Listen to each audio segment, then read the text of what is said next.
مسیل رد کی آنے والے ایپیسوڈ میں آپ دیکھیں گے کہ جب ایمان کو اپنے ابو کا پتہ چلتا ہے تو وہ فوراً بھاگی ہوئی ہاسپٹل آتی ہے. وہ بہت زیادہ رو رہی ہوتی ہے, بہت پریشان ہوتی ہے اور اب سالار سے کہہ رہی ہوتی ہے کہ تمہیں اندازہ بھی ہے کہ ایک بیمار انسان کے لیے باہر کا کھانا کتنے نقصان دہ ہوتا ہے. پھر سالار کہتا ہے کہ میں جانتا ہوں, اس لیے میں ان کے لیے کھانا گھر سے بنوا کر لاتا تھا, وہ باہر کا کھانا نہیں کھاتے تھے.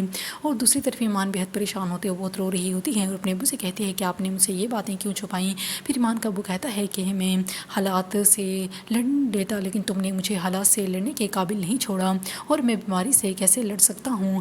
جب ایمان کا ابو کچھ ٹھیک ہو کر گھر آتا ہے تو پھر ایمان اپنے ابو سے کہتی ہے کہ آپ علاج کے لیے راضی ہو جائیں. لیکن ایمان کا ابو علاج کے لیے راضی نہیں ہو رہا ہو تو وہ کہتی ہے کہ ابو جیسا آپ کہیں گے میں ویسے ہی کروں گی. لیکن ایمان کا ابو اس کی بات نہیں سنتا اور وہاں سے چلا جاتا ہے. ایمان بہت ہی زیادہ پریشان ہوتی ہے اور دوسری طرف اب زین کے گھر میں بھی پریشانیاں ہیں, کیونکہ اب ایک طرف تو زین کی جاب چلی گئی ہے اور دوسری طرف اب اس کی بہت زیادہ بدنامی ہو چکی ہے. اس لیے سب یہ بات کر رہے ہوتے ہیں کہ زین کی بہت ہی زیادہ رشتہ داروں میں بھی بدنامی ہو چکی ہے.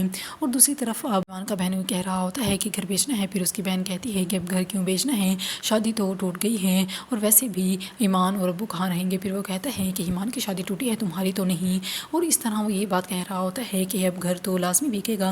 اور دوسری طرف سالار جس کو تو کامران فیکٹری میں گھسنے ہی نہیں دیتا, اب اس کا ماموں سے کہہ رہا ہوتا ہے کہ فیکٹری تمہاری ہے. پھر سالار کہتا ہے کہ کیا میری فیکٹری, مجھے تو فیکٹری کے اندر گھسنے بھی نہیں دیتا. جب اسے یہ بات پتہ چلتی ہے تو ایمان اس کا ماموں بہت ہی زیادہ غصہ کرنے لگ جاتا ہے اور کہتا ہے کہ اس کی کتنی ضرورت کب سے ہو گئی کہ تمہیں فیکٹری کے اندر گھسنے نہ دے.